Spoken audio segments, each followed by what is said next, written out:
السلام عليكم ورحمة الله تعالى وبركاته. مرحبا بكم متتبعي الأوفياء في فيديو جديد ووصفة جديدة. فيديو اليوم إن شاء الله غادي نشارك معكم واحد الحلوى اللي سهلة واقتصادية بثلاثة ديال المكونات فقط. أكثر من رائعة، ودائما في إطار البسيط والسهل وفي إطار حلويات بدون فرن. نتمنى إن شاء الله أن هذا الفيديو ينال الإعجاب ديالكم، فتبعوا معايا الفيديو من الأول حتى الأخير. ومرحبا بكم وألف مرحبا. غادي نبداو بسم الله على بركة الله. غادي نحتاجو كمكونات، عندي هنا تقريبا 300 غرام ديال الشوكولات اولا بديل الشوكولاته السوداء. من الافضل انا كنستعمل هذه النوعيه ديال الكالا لانها نوعيه اللي جيده. وضعتها في واحد الكاسرونه، فانا هنا كندوب الشكلاط ديالي فقط فوق النار اللي كتكون مهيله مع التحريك المستمر حتى كيبين ليا الشكلاط ديالي راه داب. ما كنستعملش حمام مريم.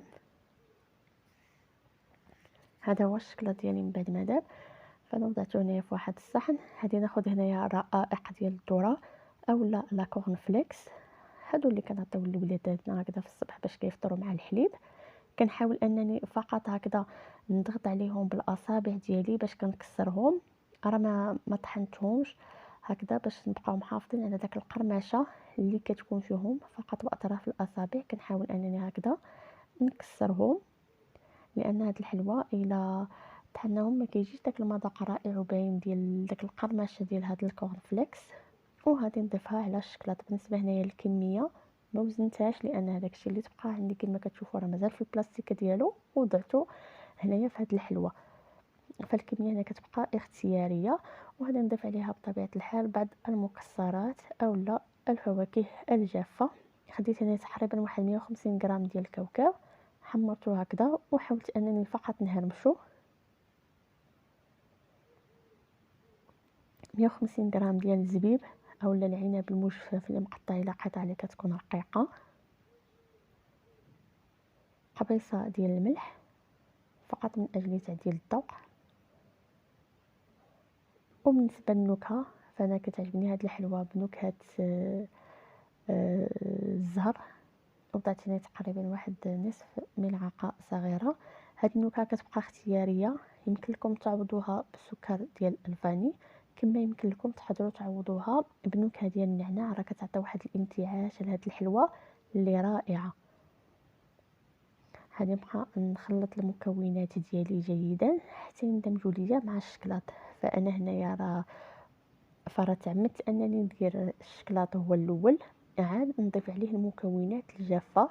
فلا كنتو هادي تحضروا واحد الكميه اللي هي كثيره، دائما وضعوا الشكلاط وبقاو تضيفوا تدريجيا المكونات الجافه ديالكم حتى تحصلوا على واحد الخليط اللي تيكون القوام ديالو هكذا شويه بحال مرخوف. يعني هنايا هاد الحلوى راه ما كتبغيناش اننا نقصحوها، يعني خص كميه ديال الشكلاط اللي تكون كثيره باش تغلف لنا المكونات الجافه. حنايا نبقاو نخلطوها جيدا. يمكن لكم هنايا تستعملوا شي سباتولا ولا معلقه كبيره، انا فقط بنت لي هاد المعلقه صغيره حدايا النيت هي باش خدمت، ولا تقدروا تستعملوا يديكم صافي. المهم دائما خصكم تاكدوا ان الشكلاط راه لبس لكم جميع المكونات الجافه بهذا الشكل. فهاد الحلوى راه هي ديك رائعه. تقريبا حنا كبرنا بها، كانت كديرها لنا ماما. واحد الحلوى اللي صراحه الله رائعه، وانا شخصيا كتعجبني وكتحمقني. نقدر ندير واحد الكميه ونسى ليها في يومين ولا 3 ايام لانها كتجي رائعه. داك القرمشه ديال الكورن فليكس مع داك الفواكه الجافه فواحد المذاق اللي هو رائع وبنين بزاف. كنظن انا صافي راه هذا هو القوام اللي خاصني نحصل عليه ديال الخليط ديالي. كما كتشوفوا راه تلبس لي جيدا بالشكلاط.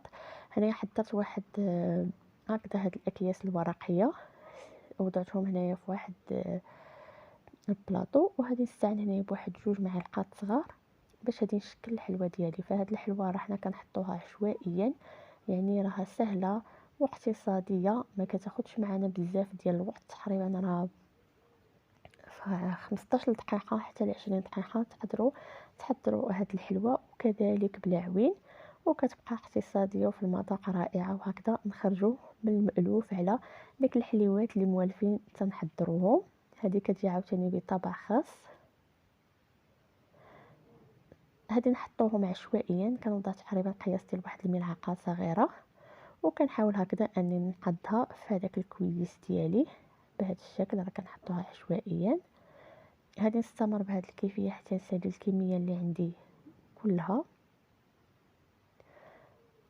فهاد الحلوى يمكن لكم تعتمدوها هكذا، تعطيوها لوليداتكم للكوتيه. كذلك كما تقدروا تعتمدوها في المناسبات، راهي دي كتجي شي حاجه اللي رائعه. كذلك كتجي شي حاجه اللي راقيه. بالنسبه هنايا المكسرات تقدروا تستعملوا اي حاجه، كل واحد راه كيستعمل على قدر المستطاع ولا على قد الجيب ديالو. يمكن لكم تعوضوا الكاوكاو باللوز او لا بالكركاع. كذلك يمكن لكم تضيفوا المشماش. فهنا الاضافات كتبقى على حساب الرغبه وعلى حساب قدر المستطاع. نتمنى فيديو اليوم ينال الاعجاب ديالكم. ما تنساوش تخليو لي التعاليق ديالكم زوينه بحالكم، وتشاركوا كذلك الفيديو على مواقع التواصل الاجتماعي.